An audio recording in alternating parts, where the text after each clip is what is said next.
Hello guys, मैं हूं मनीष वर्मा। आप देख रहे हैं learn of techno. Dear friend, आज ही हमारा थ्योरी का सेशन है जिसमें हमारा थर्ड चैप्टर के क्वेश्चन आंसर चल रहे थे। ऑप्शनल टाइप क्वेश्चन हम देख रहे थे और आज ये थर्ड चैप्टर का लास्ट वीडियो हमारा रहेगा। थर्ड चैप्टर हमारा क्लियर हो जाएगा। इससे पहले की अगर आपने वीडियो नहीं देखी है तो डिस्क्रिप्शन में आपको लिंक मिल जाएगा, वहां से आप इससे पहले का वीडियो वो वॉच कर सकते हैं। ठीक है, चलिए क्लास को शुरू करते हैं। और डियर फ्रेंड, मैं आपको इससे पहले बता दूं कि अगर आप थ्योरी का पूरा पूरे वीडियो अगर आप देखना चाहते हैं तो प्लेलिस्ट बनी हुई है थ्योरी के नाम से, वहां से देख सकते हैं। मैथ की प्लेलिस्ट और ड्राइंग की क्लासें भी अवेलेबल है। इससे आगे जो हमारी क्लास रहेगी, नेक्स्ट क्लास, वो ड्राइंग से संबंधित रहेगी। ठीक है, चलिए वीडियो को शुरू करते हैं। फर्स्ट क्वेश्चन है हमारा 41 नंबर, जो हमने पीछे की क्लास में क्लियर कर लिया था, लेकिन आप 41 से ही शुरू कर लेते हैं। ठीक है, इसमें दिया है शीट मेटल कार्य में किस हैमर का प्रयोग वो करते हैं। शीट मेटल कार्य में किस हैमर का यूज करते हैं? तो शीट मेटल कार्य में हम ज्यादातर किस हैमर का यूज करते हैं? हम यूज करते हैं मेलेट का। किसका? मेलेट का। ज्यादातर किसका यूज करते हैं? मेलेट का यूज करते हैं। लेकिन जो हमारे पास ऑप्शन है उसमें क्या है, मेलेट दिया हुआ नहीं है। क्या क्या दिया है? बॉल पेन हैमर दिया है, स्ट्रेट पेन हैमर दिया है, क्रॉस पिन हैमर दिया है और स्लेज हैमर दिया है, क्रॉस पिन हैमर दिया और स्ट्रेट पिन हैमर दिया है, लेकिन हमें मेलेट नहीं दिया है। इन चारों में से पूछा गया कि शीट मेटल कार्य में किस हैमर का प्रयोग है वो किया जाता है। तो किस हैमर का यूज हम करते हैं? तो स्ट्रेट पेन हैमर का यूज करते हैं। अब स्ट्रेट पेन हैमर की जो पेन रहती है वो हैंडल की सीध में रहती है। ठीक है, जैसे कि ये हमारा हैंडल है तो इसकी सीध में क्या रहेगी? उसकी पेन रहेगी। ठीक है डियर फ्रेंड, और उससे क्या होंगे, जैसे कि सीट को मोड़ने के लिए या ग्रू या नालियां बनाने के लिए क्या उसका यूज है वो किया जाता है। ठीक है, नेक्स्ट हमारा 42 नंबर, हैमर का कौन सा भाग नरम रखा जाता है? तो हैमर का कौन सा भाग नरम रखा जाता है? पिन को नरम रखा जाता है, चीक को, फेस को या फिर आई होल को। तो जैसे हम चैप्टर जो क्लियर कर रहे थे वहां पर मैंने आपको बताया था कि किस भाग को है वो सॉफ्ट रखा जाता है, चीक को सॉफ्ट रखा जाता है। अब चीक को सॉफ्ट क्यों रखते हैं? तो उसको सॉफ्ट इसलिए रखते हैं कि हैमर का कार्य होता है चोट लगाने का। तो चोट से जो धड़कन उत्पन्न होती है या चोट को सहन करने के लिए क्या है, बीच का भाग है वो सॉफ्ट रखा जाता है और पिन और फेस है वो हार्ड किए हुए होते हैं। ठीक है, नेक्स्ट है 43 नंबर, निम्न में से कौन सा कारण दुर्घटना का कारण नहीं है? ये इसमें चार क्या रीजन दे रखे हैं, इनमें से दुर्घटना का रीजन कौन सा नहीं है, एक्सीडेंट का रीजन है वो कौन सा नहीं है? फर्स्ट है खतरे के प्रति असावधानी, सेकंड है लापरवाही, थर्ड है सुरक्षा का आदर और फोर्थ है उपकरणों का गलत प्रयोग। तो दुर्घटना का कारण कौन सा नहीं होगा? तो डियर फ्रेंड फटाफट से कमेंट कीजिए। बिल्कुल ही आसान क्वेश्चन है, बस थोड़ा सा माइंड लगाने की आवश्यकता है कि दुर्घटना का कारण इनमें से नहीं है, कि क्या करेंगे इसकी वजह से हमारी दुर्घटना वो नहीं होगी, वही क्या इसमें पूछा हुआ है। तो क्या नहीं करने से दुर्घटना नहीं होगी और क्या करने से दुर्घटना नहीं होगी? तो इसमें पूछा कि क्या करने से दुर्घटना नहीं होगी, यानी कि सुरक्षा का सम्मान आदर करने से, सुरक्षा सेफ्टी यूज करने से क्या होगा, दुर्घटना नहीं घटेगी। तो सी आंसर इसमें हमारा करेक्ट हो जाएगा। ठीक है, सी आंसर हमारा क्या हो जाएगा, करेक्ट हो जाएगा। ठीक है, नेक्स्ट है 44 नंबर, नेक्स्ट है हमारा 44 नंबर, इसमें क्या दिया हुआ है? 44 में दिया हुआ है रेती के जिस भाग में हैंडल फिट होता है उसे कहते हैं। अब रेती के कौन से भाग पर हैंडल फिट किया जाता है? सेंक पर, शोल्डर पर, टैंक पर या फिर टॉर्क पर। तो किस भाग पर हैंडल फिट किया जाता है? तो फाइल का हैंडल है वो टैंक पर फिट किया जाता है। ठीक है, किस पर फिट किया जाता है? टैंक पर फिट किया जाता है। और फाइल की टैंक है वो क्या रहती है? सॉफ्ट रहती है। फाइल की टैंक है वो क्या रहती है? सॉफ्ट रहती है, बाकी हार्ड होती है पूरी फाइल। ठीक है, अब टैंक को सॉफ्ट क्यों रखा जाता है? तो टैंक को सॉफ्ट रखा जाता है कि हैंडल को लगाते समय या निकालते समय क्या होती है, हैंडल पर चोट लगाई जाती है। ठीक है, तो चोट लगाने से अगर टैंक हार्ड होगी तो हो सकता है वो टूट जाए। तो इस वजह से क्या, उसको टूटने से बचाने के लिए क्या है, टैंक को सॉफ्ट रखा जाता है। ठीक है, नेक्स्ट है हमारा 45 नंबर, फेरुल एक मेटल रिंग है जो फाइल में फिट होता है हैंडल पर, टैंक पर, हील पर या फिर पॉइंट पर। अब फेरुल होता है वो एक मेटल रिंग है जो फाइल में फिट होता है। फेरुल है वो किसके ऊपर फिट होता है? फाइल होता है वो फेरुल होता है वो हमेशा हैंडल के ऊपर फिट रहता है, हैंडल के एक साइड में फिट रहता है। जैसे कि ये हमारा कोई हैंडल है, ठीक है, ये हमारा क्या है, कोई हैंडल है। ठीक है, तो इसके क्या होगा, इस भाग पर क्या होगा, जो छोटा वाला भाग रहेगा इसके ऊपर एक फेरूल लगा होगा। यहाँ पर क्या लगी होगी, एक लोहे की पतली पत्ती से इसको क्या टाइट बंद कर दिया जाता है। लोहे की एक पतली रिंग चढ़ी हुई होती है, ठीक है, मेटल की। तो उससे क्या होता है कि जब भी हम इसके अंदर क्या हैंडल ठोकते हैं फाइल का, तो क्या होगा, ये हैंडल को फटने से बचाता है। कौन, फेरूल, वो क्या उसको फटने नहीं देता है हैंडल को, ठीक है। लकड़ी को क्या वो मजबूती से पकड़े रखता है, उसको क्या बोलते हैं, फेरूल बोलते हैं, ठीक है। नेक्स्ट देख लेते हैं। नेक्स्ट में क्या दिया हुआ है, 46 नंबर है नेक्स्ट हमारा। इसमें दिया हुआ है, यह रेती धातु पर अधिक फिनिश प्रदान करने व कठोर धातुओं की फाइलिंग के लिए उत्तम है। यह फाइल धातु पर अधिक फिनिश प्रदान करने और कठोर धातुओं की फाइलिंग करने के लिए क्या है, उत्तम है, सबसे उपयोगी है। तो वो कौन सी फाइल है, बास्टर्ड फाइल है, रफ फाइल है, स्मूथ है, या फिर सेकंड कट फाइल है। तो कौन सी फाइल रहेगी जो अच्छी फिनिशिंग प्रदान करे और कठोर धातुओं की फाइलिंग भी उत्तम कर सके, यानी कि अच्छी कर सके। तो बास्टर्ड फाइल से क्या होगा कि हम क्या फिनिशिंग नहीं कर पाएंगे, रफ से भी फिनिशिंग नहीं कर पाएंगे। स्मूथ फाइल होती है वो क्या बिल्कुल फिनिशिंग तो वो कर देगी, लेकिन वो क्या धातु की कटाई नहीं करेगी, धातु की घिसाई नहीं करेगी, क्योंकि वो तो बिल्कुल ही कम मात्रा में, उसमें क्या होते हैं बिल्कुल बारीक बारीक दांते कटे होते हैं, तो बिल्कुल ही कम मात्रा में क्या होगी, उसके द्वारा धातु की कटाई की जाएगी। तो इसलिए हम किस ऑप्शन की तरफ जाएंगे, डी ऑप्शन की तरफ। किस फाइल की तरफ, सेकंड कट फाइल की तरफ, ठीक है। यानी कि हमारा आंसर हो जाएगा सेकंड कट फाइल। नेक्स्ट है हमारा 47 नंबर। इस फाइल का एक और सुरक्षित होने के कारण इसका प्रयोग पहले से परिष्कृत की गई सतह को 90 डिग्री के कोण वाली सतह को रेतने के लिए किया जाता है। अब ये कौन सी फाइल है जिसकी एक एज होती है वो सेफ होती है, यानी कि उस पर दांते नहीं कटे होते हैं, और वो 90 डिग्री में शुद्ध की हुई साइड को बचाने के लिए यूज की जाती है। इसका कहने का मतलब ये है, तो इसमें आंसर है फ्लैट फाइल है, हैंड फाइल है, स्क्वायर फाइल है, या फिर ट्रायंगुलर फाइल है। तो कौन सी फाइल रहेगी वो, डियर फ्रेंड मैंने आपको बताया था कि हैंड फाइल एक ऐसी फाइल होती है जिसके एक सिरे पर क्या होते हैं, एक एज पर क्या होते हैं, दांते नहीं कटे होते हैं। हैंड फाइल को सेफ एज फाइल भी बोलते हैं।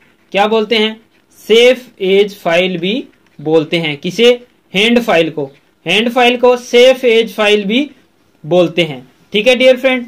और हैंड फाइल में एक और खासियत क्या होती है कि ये चौड़ाई में तो समांतर रहती है, लेकिन मोटाई में क्या है, टेपर रहती है। लेकिन बाकी जो और जो फाइलें होती है वो चौड़ाई और मोटाई में क्या रहती है, 1/3 भाग टेपर रहती है। लेकिन ये चौड़ाई में पूरी चौड़ाई तक समांतर रहेगी पूरी दूरी में, और मोटाई में एक या आगे से क्या रहेगी, थोड़ी टेपर रहती है, ठीक है। नेक्स्ट है 48 नंबर। सिंगल कट फाइल प्रयोग करते हैं। अब सिंगल कट फाइल का यूज हम कहाँ करते हैं, जैसे हमने कट के अकॉर्डिंग पढ़ा था कि फाइलें कट के अनुसार कितने प्रकार की होती है, 5 प्रकार की होती है। तो इसमें क्या था, एक सिंगल कट भी आया था। अब सिंगल कट में ये भी हमने पढ़ा था कि सिंगल कट फाइल का यूज हम कहाँ पर करते हैं। तो इसमें दिया हुआ है, यहाँ पर है नरम, क्या है यहाँ पर, नरम है, ठीक है। नरम धातुओं को रेतने के लिए, या फिर ढलाई की धातुओं को रेतने के लिए, या फिर भारी मात्रा में धातु हटाने के लिए, या फिर लकड़ी व लेड को रेतने के लिए। तो किसके लिए यूज करते हैं सिंगल कट फाइल का। तो सिंगल कट फाइल का हमने बताया था आपको कि सिंगल कट फाइल पर दांते कटे होते हैं वो 60 डिग्री के कोण पर कटे होते हैं, और इनका जो यूज रहता है वो नरम धातुओं को रेतने के लिए, यानी नरम धातु की फाइलिंग करने के लिए की जाती है, ठीक है। सिंगल कट फाइल से हम फिनिशिंग के लिए भी यूज करते हैं सिंगल कट फाइल का, ठीक है। नेक्स्ट है हमारा 57 नंबर। 57 नंबर में क्या है, स्ट्रेट एज बनाए जाते हैं। स्ट्रेट एज हमने पढ़े थे, कास्ट आयरन स्ट्रेट एज था, स्टील स्ट्रेट एज था, आदि स्ट्रेट एज हमने क्या पढ़े थे, ठीक है, पीछे की क्लास में। तो उसमें क्या था, स्ट्रेट एज बनाए जाते हैं, उसकी स्ट्रेट एज की धातु भी हमने पढ़ी थी। तो वही पूछा गया कि स्ट्रेट एज किसके बनाए जाते हैं, पीतल के, स्टील या कास्ट आयरन के, प्लास्टिक के, या फिर लकड़ी के। तो स्ट्रेट एज है वो किसके बनाए जाते हैं डियर फ्रेंड, स्ट्रेट एज हमारे बनाए जाते हैं वो किसके, स्टील या कास्ट आयरन के बनाए जाते हैं। जैसे कि cast iron straight edge, steel straight edge, इसके नाम के अकॉर्डिंग ही हम उसको देख सकते हैं, ठीक है। नेक्स्ट है 58 नंबर। इसमें क्या दिया हुआ है, 58 नंबर में दिया हुआ है बेवल गेज से चेक होते हैं। अब बेवल गेज से हम क्या चेक कर सकते हैं, रेडियस चेक कर सकते हैं, कोण चेक कर सकते हैं, फ्लैटनेस चेक कर सकते हैं, या फिर ये सभी चेक कर सकते हैं। बेवल गेज, बेवल गेज के द्वारा हम क्या क्या चीज यूज कर सकते हैं, सॉरी चेक कर सकते हैं। तो डियर फ्रेंड, हम बेवल गेज के द्वारा कोण चेक कर सकते हैं। ठीक है, अब बेवल गेज होता है वो कौन सा टूल है, तो वो इनडायरेक्ट मेजरिंग टूल है। कौन सा?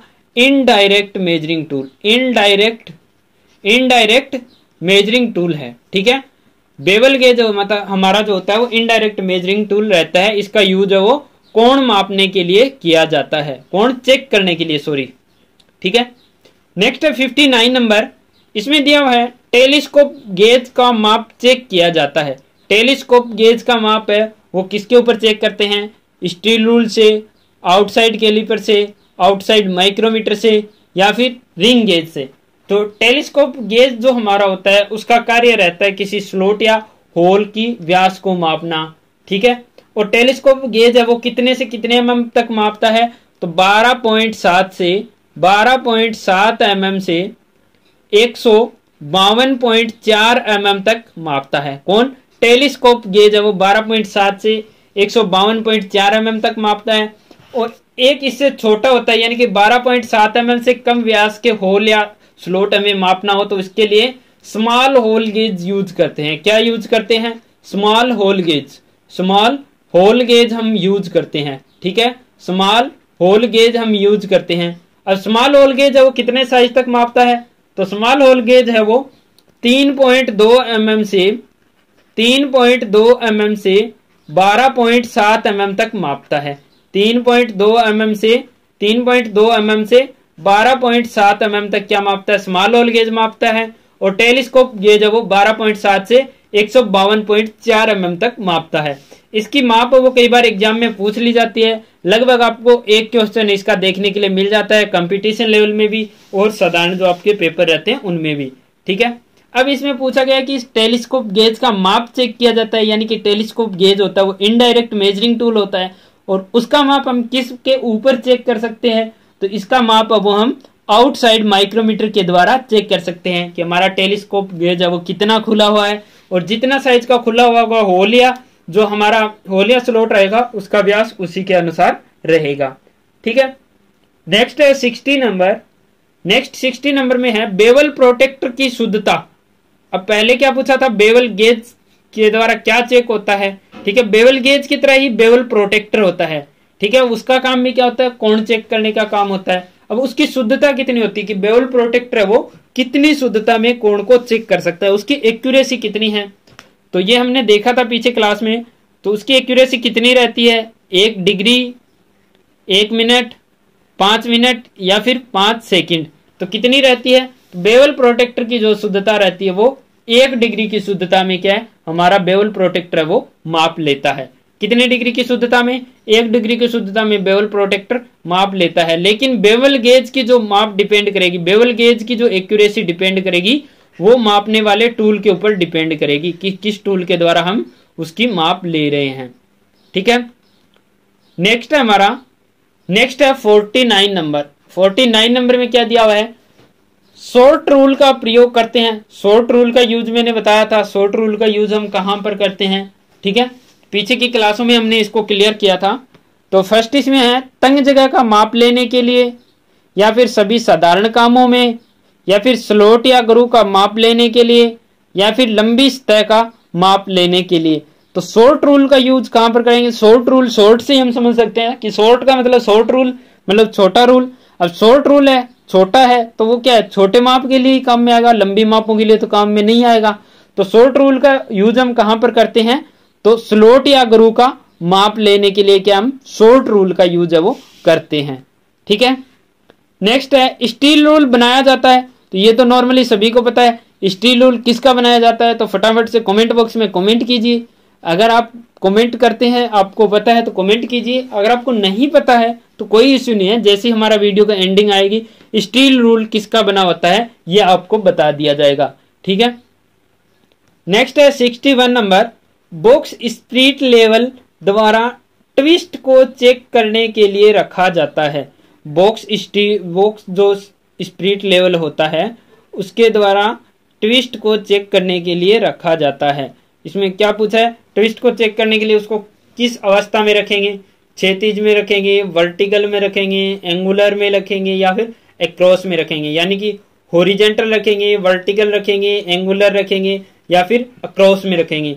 तो किस अवस्था में उसको रखेंगे कि वो ट्विस्ट को सही से चेक कर पाए। तो किस अवस्था में रखेंगे डियर फ्रेंड, इसको हमारा रखा जाता है वो एक्रॉस में रखा जाता है, एक्रॉस में, ठीक है। नेक्स्ट है 62 नंबर, रेती की टैंक नरम रखी जाती है। फाइल की टैंक वो नरम रखी जाती है, मैंने आपको पहले ही बताया था, और क्यों रखी जाती है वो भी मैंने आपको क्लियर किया था। तो फटाफट से कमेंट बॉक्स में कमेंट डालिए, इसका आंसर क्या होगा। फर्स्ट है इसे हार्ड करना कठिन होता है। सेकंड है हार्ड करने पर वह हैंडल फिट करते समय वह टूट सकती है, या फिर हार्ड करते समय इसे हैंडल से पकड़ा जाता है, या फिर उपरोक्त में से कोई नहीं। तो डियर फ्रेंड मैंने आपको बताया था कि फाइल का टैंक वो सॉफ्ट हम किस लिए रखते हैं, तो फाइल का टैंक हम सॉफ्ट रखते हैं कि हैंडल फिट करते समय वह टूट सकती है, इसके लिए क्या उसको सॉफ्ट रखा जाता है। यानी कि 62 का हमारा आंसर हो जाएगा वो बी करेक्ट हो जाएगा, ठीक है। नेक्स्ट है 51 नंबर, नेक्स्ट है 51 नंबर, श्रिंक रूल प्रयोग किया जाता है। अब श्रिंक रूल का यूज है वो कहां पर किया जाता है। श्रिंक का मतलब क्या होता है, श्रिंक का मतलब होता है सिंकुड़ना, ठीक है। तो श्रिंक का मतलब होता है सिंकुड़ना। अब श्रिंक रूल है, अब सिंकुड़ने वाले रूल का प्रयोग कहां पर करेंगे, जहां पर सिंकुड़ने वाली चीजें रहेगी। और सिंकुड़ने वाली चीजें कहां पर रहती है, शीट मेटल वर्क में, स्मिथ के कार्य में, या पैटर्न मेकर में, या फिर डाई मेकर में। तो कहां पर रहती है, तो श्रिंक रूल के बारे में मैंने आपको बताया था, पहले क्वेश्चन भी आया था, वहां पर भी मैंने आपको क्या इसके बारे में क्लियर किया था कि श्रिंक रूल का यूज हम कहां करते हैं, पैटर्न मेकर में करते हैं। यानी कि पैटर्न मेकर है वो श्रिंक रूल का यूज करते हैं। और श्रिंक रूल का जो इंच होता है वो साधारण इंच से 1/10 इंच से लेकर 1/10 इंच से लेकर 7/16 इंच प्रति फुट बड़ा रहता है। कितना, 1/10 इंच से 7/16 इंच प्रति फुट है वो बड़ा रहता है साधारण इंच से, ठीक है। श्रिंक रूल का इंच जो रहता है, एग्जाम में कई बार ये कंपटीशन लेवल में क्वेश्चन है वो पूछ लिया जाता है कि श्रिंक रूल है वो कितना बड़ा होता है साधारण इंच से, तो 1/10 इंच से 7/16 इंच प्रति फुट बड़ा रहता है, ठीक है। नेक्स्ट है हमारा, नेक्स्ट है 52 नंबर, इसमें क्या दिया हुआ है, 52 नंबर में दिया हुआ है, 52 नंबर में दिया हुआ है हमारा कि की सीट रूल का प्रयोग करते हैं। किसका, की सीट रूल का प्रयोग करते हैं। तो सॉफ्ट या रोड पर कीवेज मार्किंग करने के लिए, या फिर बाहरी माप के लिए, अंदरूनी माप के लिए, या फिर गहराई के लिए। अब की सीट रूल, की सीट रूल, अब की सीट रूल के नाम के अनुसार ही हम समझ सकते हैं कि की सीट रूल का यूज हम कहां पर करते हैं। तो डियर फ्रेंड की सीट रूल का हम करते हैं यूज है वो सॉफ्ट या रोड पर कीवेज मार्किंग करने के लिए। यानी कि नाम जिस काम के अकॉर्डिंग क्या होता है, इनके नाम रखे हुए होते हैं। तो अगर थोड़ा सा माइंड में रखेंगे कि की सीट रूल नाम आ रहा है तो कीवेज की मार्किंग वगैरह के लिए इस रूल का यूज है वो किया जाता है, ठीक है। नेक्स्ट है 63 नंबर, 63 नंबर में दिया हुआ है कवर्ड कट रेती का एक फेस चपटा फ्लैट होता है, इसका उपयोग किया जाता है। कवर्ड कट जो फाइल होती है इसका उपयोग हम कहां पर करते हैं, वही क्या इसके अंदर पूछा गया। कवर्ड कट रेती का एक फेस चपटा होता है, इसका उपयोग किया जाता है। कवर्ड कट फाइल का यूज है वो कहां पर किया जाता है, हार्ड धातुओं को फाइलिंग के लिए, आरी के दांत तेज करने के लिए, नरम धातु जैसे एल्यूमिनियम, टिन व तांबे को रेतने के लिए, या फिर लकड़ी की फाइलिंग के लिए किया जाता है। तो इसका यूज है वो किसके लिए किया जाता है, तो कवर्ड कट रेती का एक फेस चपटा होता है जिसका यूज हम नरम धातु जैसे एल्यूमिनियम, टिन व तांबा को रेतने के लिए किया जाता है। सी आंसर इसमें हमारा करेक्ट हो जाएगा, ठीक है। नेक्स्ट है 53 नंबर, इसमें दिया हुआ है टेलीस्कोप गेज एक खालिस्तान मापी औजार है। तो टेलीस्कोप गेज का अभी मैंने जस्ट ही आपको पहले ही बताया था कि टेलीस्कोप गेज होता है वो क्या होता है, हमारा अप्रत्यक्ष मापक औजार होता है, ठीक है। इसके द्वारा क्या है, हम डायरेक्ट माप है वो नहीं ले सकते हैं, यह एक इनडायरेक्ट मेजरिंग टूल रहता है, ठीक है। नेक्स्ट है 64 नंबर कि ओडले कैलिपर को किस नाम से नहीं जाना जाता है। ओडले कैलिपर को किस नाम से नहीं जाना जाता है, यानी कि बाकी 4 नाम आपको दिए हैं, उसमें से कौन सा नाम है वो ओडले कैलिपर का नहीं है। तो क्या ओडले कैलिपर को ट्रांसफर कैलिपर बोलते हैं, क्या जेनी कैलिपर बोलते हैं, क्या हर्मोफ्रोडाइट कैलिपर बोलते हैं, क्या ओडले कैलिपर बोलते हैं। तो बिल्कुल जेनी कैलिपर भी बोलते हैं, हर्माफ्रोडाइट कैलिपर भी बोलते हैं और ओडले कैलिपर भी बोलते हैं। लेकिन ट्रांसफर कैलिपर जो रहता है वो अलग रहता है। ट्रांसफर कैलिपर में क्या 3 टांगे होती है, उससे क्या माप को ट्रांसफर किया जाता है। कैसे, जैसे यूनिवर्सल बेवल जो गेज है हमारा, उसी के अनुसार क्या ट्रांसफर कैलिपर है वो यूज किया जाता है। एक टांग से दूसरी टांग पर क्या होती है, माप को ट्रांसफर किया जाता है। इसमें 3 टांगे होती है। ठीक है, साधारण जो हमारा कैलिपर रहता है उसमें कितनी है, 2 टांगे रहती है।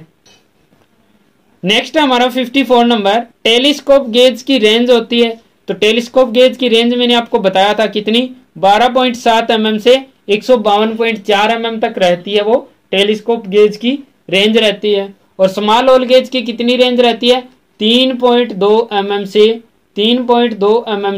12.7 mm तक किसकी रेंज रहती है, वो स्मॉल होल गेज की रेंज रहती है। डियर फ्रेंड, ये क्वेश्चन है वो बार बार आ रहे हैं, ये यानी कि बहुत ही मोस्ट इंपॉर्टेंट है। एक क्वेश्चन आपको इनमें से देखने के लिए मिल जाएगा। ठीक है, नेक्स्ट है 65 नंबर। 65 नंबर में क्या दिया हुआ है, साधारण कैलिपर के वर्किंग पॉइंट होते हैं। साधारण जो कैलिपर रहता है उसकी वर्किंग पॉइंट है वो कैसे रहते हैं, हार्ड रहते हैं, केस हार्ड रहते हैं, सॉफ्ट रहते हैं, या फिर उपरोक्त में से कोई नहीं रहता। तो साधारण कैलिपर का जो वर्किंग पॉइंट हमारे रहते हैं वो क्या रहते हैं, केस हार्ड रहते हैं। क्या रहते हैं, केस हार्ड रहते हैं। ठीक है, नेक्स्ट है हमारा, नेक्स्ट इसमें क्या दिया हुआ है, नेक्स्ट हम देख लेते हैं 55 नंबर।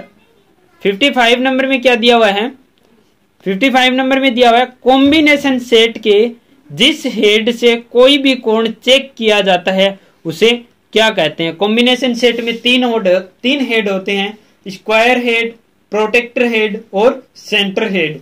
तो इनमें से जिस भाग से कोई भी कोण हम चेक कर सकते हैं, कितने भी डिग्री का कोण हो उसको हम चेक कर सकते हैं, उसको क्या बोलते हैं, यानी कि वो कौन सा हेड होता है, हमारा स्क्वायर हेड होता है या प्रोटेक्टर हेड होता है या सेंटर हेड होता है या फिर रूल या ब्लेड होता है। तो डियर फ्रेंड, वो हमारा क्या होता है, प्रोटेक्टर हेड हमारा होता है। क्या होता है, प्रोटेक्टर हेड हमारा होता है, जिसके द्वारा हम क्या 360 डिग्री में कोण को चेक कर सकते हैं। 360 डिग्री पर कहीं भी क्या कोण को चेक कर सकते हैं। ठीक है, नेक्स्ट है हमारा सेंटर हेड का प्रयोग किया जाता है। अब सेंटर हेड का यूज है वो कहां पर किया जाता है, जो हमारा कॉम्बिनेशन सेट होता है उसी के अंदर ही सेंटर हेड होता है। तो इसका यूज कहां पर करते हैं, मार्किंग के लिए, गोलाई चेक करने के लिए, 1 सेकंड आगे रह गया, मार्किंग करने के लिए, गोलाई चेक करने के लिए, और इसमें क्या दिया हुआ है, कोण मापने के लिए, कोण मापने के लिए व गोल छड़ का केंद्र निकालने के लिए, गोल छड़ का केंद्र निकालने के लिए। तो किसके लिए इसका यूज किया जाता है, इसका यूज किया जाता है वो गोल छड़ का केंद्र निकालने के लिए। किसका यूज करते हैं हम, सेंटर हेड का यूज है वो करते हैं। किसके लिए, सेंटर हेड का यूज करते हैं गोल छड़ का केंद्र बिंदु निकालने के लिए। ठीक है, नेक्स्ट है हमारा 66 नंबर। 66 नंबर में क्या दिया हुआ है, पीपीज का दिया हुआ है। पीपीज का अर्थ क्या होता है, तो पब्लिक प्राइवेट इंटर्नशिप होता है, या फिर पर्सनल प्रोटेक्टिव इक्विपमेंट होता है, या फिर पर्सनल प्रोटेक्शन इक्विपमेंट होता है, या फिर उपरोक्त में से कोई नहीं। तो पीपीज की जो फुल फॉर्म रहती है वो रहती है personal protective equipment. Personal protective equipment, न कि पर्सनल प्रोटेक्टिव इक्विपमेंट नहीं रहता है, सॉरी प्रोटेक्शन इक्विपमेंट नहीं रहता है, पर्सनल प्रोटेक्टिव इक्विपमेंट रहता है। तो बी आंसर इसमें क्या हमारा करेक्ट हो जाएगा। ठीक है, 66 में क्या है, बी आंसर हमारा करेक्ट हो जाएगा। ठीक है, नेक्स्ट देख लेते हैं 67 नंबर। 67 नंबर देख लेते हैं, इसमें क्या दिया हुआ है, 67 नंबर में दिया हुआ है सांस से संबंधित सुरक्षा के लिए खालिस्तान प्रयोग करते हैं। श्वास से संबंधित सुरक्षा के लिए, श्वास की सुरक्षा करने के लिए, श्वास से संबंधित कुछ प्रॉब्लम आ रही है उसकी सेफ्टी करने के लिए, उसकी सुरक्षा करने के लिए किसका प्रयोग करते हैं। तो इसमें दिया एग्जॉस्ट फैन है, या फिर चिलिंग फैन है, या फिर फिल्टर रेसिप्रोटेक्टर है, या फिर उपरोक्त में से कोई नहीं। तो किसका यूज करते हैं, तो जो सांस की संबंधित सुरक्षा के लिए हम जो यूज करते हैं, जिस फैन का जो यूज करते हैं वो हमारा होता है फिल्टर रेसिप्रेटर का। ठीक है, फिल्टर रेसिप्रेटर का यूज हम करते हैं, ना कि हम एग्जॉस्ट फैन का यूज करेंगे, ना कि हम चिलिंग फैन का यूज वहां पर करेंगे। वहां पर किसका यूज करेंगे? फिल्टर एयर प्रोटेक्टर का यूज हम करते हैं। ठीक है, नेक्स्ट है हमारा 68 नंबर, सिर की सुरक्षा के लिए उपयोग करते हैं। और सिर की सुरक्षा के लिए हम क्या यूज करते हैं? Hand heads. हैंड हेड्स मतलब हैंड जो कैप होती है, टोपी, या फिर हेलमेट, या फिर कैप, या फिर उपरोक्त ए और बी दोनों। तो सिर की सुरक्षा के लिए हम किसका यूज करते हैं? डियर फ्रेंड, हम सिर की सुरक्षा के लिए हेड हेड्स भी यूज करते हैं और हेलमेट भी यूज करते हैं। ठीक है, हेलमेट कहां पर यूज करते हैं? जैसे हम बाइक वगैरह पर जा रहे हैं। या फिर हेड हेड्स कौन सी होती है? जो एक कैप के आकार की जो बनी होती है, जो वर्कशॉप वगैरह में हम यूज करते हैं, जो प्लास्टिक टाइप का बना रहता है। ठीक है, सेफ्टी हेलमेट जो रहता है। 69 नंबर है, पैरों की सुरक्षा के लिए पहनते हैं। पैरों की सुरक्षा के लिए क्या पहनते हैं? हवाई चप्पल, या फिर कैनवस शूज, लेदर शूज, या फिर उपरोक्त सभी। यानी कि पैरों की सुरक्षा के लिए हम किस चीज का यूज है वो ज्यादातर करते हैं? तो लेदर शूज का यूज है वो किया जाता है। ठीक है, नेक्स्ट है 17 नंबर, आंखों की सुरक्षा के लिए किसका प्रयोग करते हैं? गोगल्स का, ग्लासेज का, या फिर फेस शील्डेड का, या फिर उपरोक्त सभी। तो आंखों की सुरक्षा के लिए हम किसका यूज करते हैं? आंखों की सुरक्षा के लिए हम गोगल्स भी यूज करते हैं, ग्लासेज भी यूज करते हैं, और फेस शील्ड्स भी यूज करते हैं। फेस शील्ड है वो कहां पर यूज करते हैं? जहां पर हम वेल्डिंग वगैरह करते हैं। ठीक है, ग्लासेज वगैरह का यूज कहां पर करते हैं? जहां पर हमें कोई धूल मिट्टी का काम करना हो या कुछ और करना हो। या गोगल्स का यूज हम कहां पर करते हैं? तो गोगल्स का यूज है वो जैसे कि हम ग्राइंडिंग वगैरह कर रहे हैं, तो वहां पर क्या है कि धातु के कण है वो हमारी आंखों में ना गिर जाए, इसके लिए हम इसका यूज है वो करते हैं। ठीक है, नेक्स्ट है 71 नंबर, इसमें दिया हुआ है शरीर की सुरक्षा के लिए खालिस्तान प्रयोग करते हैं।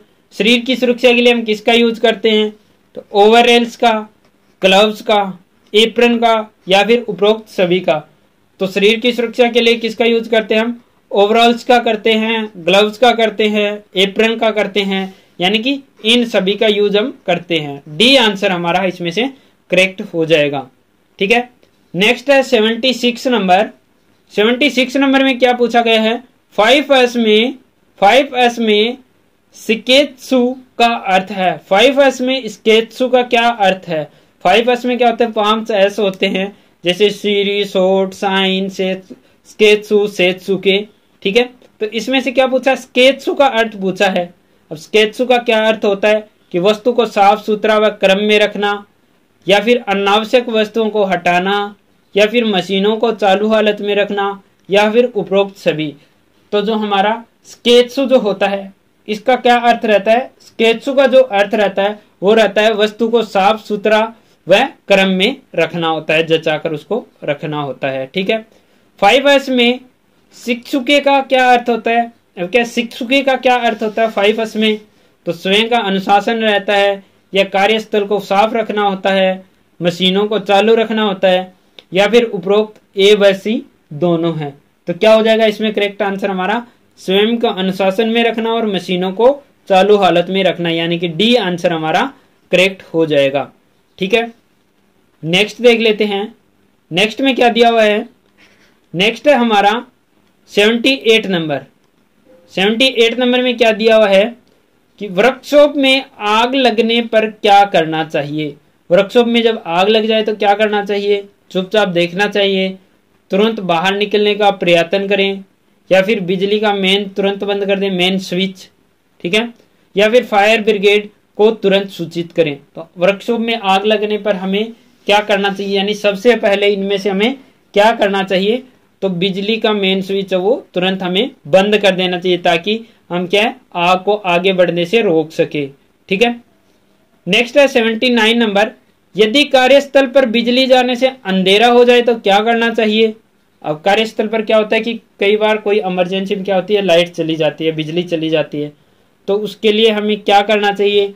भगदड़ न मचाएं, या फिर वैकल्पिक रोशनी का प्रबंध करें, बाहर निकलना हो तो सीढ़ियों पर प्रयोग करें, उपरोक्त सभी। तो यानी किस किस चीज का यूज है वो करना चाहिए? बिजली जाने पर अंधेरा हो जाए तो हमें क्या क्या करना चाहिए? तो डियर फ्रेंड हमें क्या भगदड़ नहीं मचानी चाहिए, आराम से शांति का माहौल बनाकर रखना चाहिए। वैकल्पिक रोशनी का प्रबंध होना चाहिए, जो नेचुरल जो रोशनी रहती है उसका। नेक्स्ट है बाहर निकलना हो तो सीढ़ियों का प्रयोग करना चाहिए, न कि लिफ्ट का हमें यूज करना चाहिए। ठीक है, तो डी आंसर इसमें क्या हमारा करेक्ट हो जाएगा। 72 नंबर में पूछा है 5S का प्रचलन किस देश से प्रारंभ हुआ। अब 5S है वो किस देश में शुरू हुआ, किस देश की अवधारणा है 5S है वो। तो 5S किसकी अवधारणा है, ब्रिटेन की, जर्मनी की, जापान की या फिर भारत की। तो किस देश की अवधारणा है 5S हमारी। तो डियर फ्रेंड 5S है वो सबसे पहले जापान में लागू हुआ था, ये जापान की अवधारणा है। उसके बाद क्या है धीरे धीरे बाकी सभी देशों ने भी इसको अपना लिया है। ठीक है, अभी हमारे इंडिया में भी 5S है वो चल रहा है। 73 नंबर में है 5S में सीरी का अर्थ क्या है। जैसे कि मैंने आपको बताया था सीरी, शॉर्ट, सीसन, स्केत्सु, सेत्सु के ये 5 टाइप के क्या होते हैं 5S होते हैं। तो उन्हीं के बारे में क्या डिटेल से पूछा हुआ है कि 5S में सीरी का क्या अर्थ होता है। तो सीरी का क्या अर्थ होता है, अनावश्यक वस्तुओं को छांटना होता है, या फिर आवश्यक वस्तुओं को क्रम में सेट करना होता है, या कार्यस्थल को साफ रखना होता है, या फिर उपरोक्त में से कोई नहीं। तो 73 का हमारा क्या आंसर करेक्ट हो जाएगा। तो 73 में हमारा आंसर करेक्ट हो जाएगा कि अनावश्यक वस्तुओं को छांटना होता है, वो किस में आता है, सीरी में आता है। ठीक है, नेक्स्ट है 74 नंबर 5S में सीजन का अर्थ क्या है। अब सीजन का क्या अर्थ है 5S में, तो इसका अर्थ क्या है, कार्यस्थल को साफ रखना है, या फिर अनावश्यक वस्तुओं को हटाना है, या फिर आवश्यक वस्तुओं को क्रम में सेट करना है, और या फिर लास्ट क्या रहेगा उपरोक्त सभी। यानी कि ये तीनों ही है वो करेक्ट है। तो इसमें से क्या आंसर हमारा करेक्ट हो जाएगा। तो डियर फ्रेंड हमारा जो 74 का आंसर करेक्ट हो जाएगा वो होगा आवश्यक वस्तुओं को क्रम में सेट करना, आवश्यक वस्तुओं को क्रम में सेट करना। ठीक है, नेक्स्ट है 75 नंबर 5S में सीसो का अर्थ क्या है। 75 नंबर में क्या है, सीसो का अर्थ पूछा गया है। सीसो का क्या अर्थ रहता है, तो डियर फ्रेंड सीसो का अर्थ रहता है वो होता है कार्यस्थल को साफ सुथरा रखना होता है, वो क्या होता है सीसो का अर्थ रहता है। ठीक है, नेक्स्ट है हमारा 80 नंबर। नेक्स्ट हमारा 80 नंबर कि ग्राइंडिंग करते समय हमेशा व्हील के आगे खड़े होना चाहिए, व्हील की साइड में खड़े होना चाहिए, गोगल्स पहनने चाहिए, उपरोक्त बी और सी दोनों। तो डियर फ्रेंड इसमें हमारा आंसर हो जाएगा वो हो जाएगा डी आंसर करेक्ट हो जाएगा। क्या, व्हील की साफ सफाई रखना, व्हील की साइड में खड़े होना और गोगल्स पहनने चाहिए। अब व्हील के साइड में हमें क्यों खड़ा होना चाहिए, तो व्हील के साइड में इसलिए हमें खड़ा होना चाहिए कि हो सकता है व्हील हमारा कहीं से क्रैक हो, और जैसे हम टूल ग्राइंडिंग के लिए लगाए तो उसमें झटका लगकर व्हील क्या टूट सकता है, और जब स्पीड में घूम रहा है हमारा ग्राइंडर तो व्हील अगर टूटेगा तो क्या होगा, उसके जो टुकड़े जो होंगे वो क्या होंगे, उछलेंगे अचानक से दूर दूर तक, तो क्या हमें चोट लग सकती है। अगर बिल्कुल सामने होंगे तो हो सकता है हमारे पेट के अंदर वो टुकड़ा है वो घुस जाए। इसके लिए क्या है, साइड में हमें खड़ा होना चाहिए, और गोगल्स का यूज हमें करना चाहिए ताकि उससे जो बर या चिप्स जो निकल रहे हैं, जो हवा में उड़ रहे हैं, वो क्या कण हमारी आंखों में ना गिरे। ठीक है, नेक्स्ट है हैमर प्रयोग करते समय नजर रखनी चाहिए। अब हैमर के द्वारा हम क्या चोट लगा रहे हैं, तो हमें नजर है वो कहां पर रखनी चाहिए, चीजल हेड पर रखनी चाहिए, जोब पर रखनी चाहिए, हैमर पर रखनी चाहिए, या फिर उपयुक्त कोई नहीं। तो हैमर का प्रयोग करते समय नजर हमें कहां पर रखनी चाहिए, तो नजर हमेशा हमें जोब पर रखनी चाहिए, चीजल पर हमें रखनी चाहिए। अगर चीजल हम यूज कर रहे हैं तो क्या होनी चाहिए, चीजल के हेड पर क्या हमारी नजर रहनी चाहिए। ठीक है डियर फ्रेंड, अभी हमारा क्वेश्चन रह गया है 50 नंबर क्वेश्चन रह गया है, जिसमें क्या पूछा गया था, जिसमें पूछा गया था स्टील व्हील की धातु। ठीक है डियर फ्रेंड, जिन्होंने कमेंट किया उनका बहुत ही बढ़िया है, जिन्होंने कमेंट किया उनका बहुत बढ़िया, जिन्होंने कमेंट नहीं किया कोई इश्यू नहीं है, जिन्होंने कमेंट नहीं किया कोई इश्यू नहीं है। आप देख लीजिए कि 50 नंबर का आंसर क्या करेक्ट होगा हमारा। तो स्टील रूल किसका बनाया जाता है, स्टील रूल बनाए जाते हैं स्टेनलेस स्टील के। स्टील रूल किसके बनाए जाते हैं, स्टेनलेस स्टील के क्या हमारे स्टील रूल है वो डियर फ्रेंड बनाए जाते हैं। ठीक है, तो चलिए आज की वीडियो में बस इतना ही। वीडियो अगर आपको अच्छा लगता है तो ज्यादा से ज्यादा आप इसे शेयर कर दीजिए। चैनल सब्सक्राइब नहीं किया सब्सक्राइब कर लीजिए। और याद रखिए हर शाम 8 बजे आपको मिलेगा एक नया वीडियो ओनली हमारे चैनल पर, तो आप विजिट करना ना भूलें। और जल्द ही आपके लिए एक नया चैनल आने वाला है जिस पर आपको सभी पार्ट्स की यानी कि पूरी थ्योरी के अलग अलग पॉइंट की अलग अलग पर्टिकुलर वीडियो आपको मिल जाएगी। तो अगर आप कंपटीशन लेवल की तैयारी कर रहे हैं तो उस चैनल को जरूर सब्सक्राइब कर लीजिए। मैं आपको यकीन दिलाता हूँ कि आप अपने पोस्ट को क्या इम्प्रूव कर पाएंगे, आप अपने लेवल को क्या इम्प्रूव कर पाएंगे। ठीक है, thanks for watching and bye bye.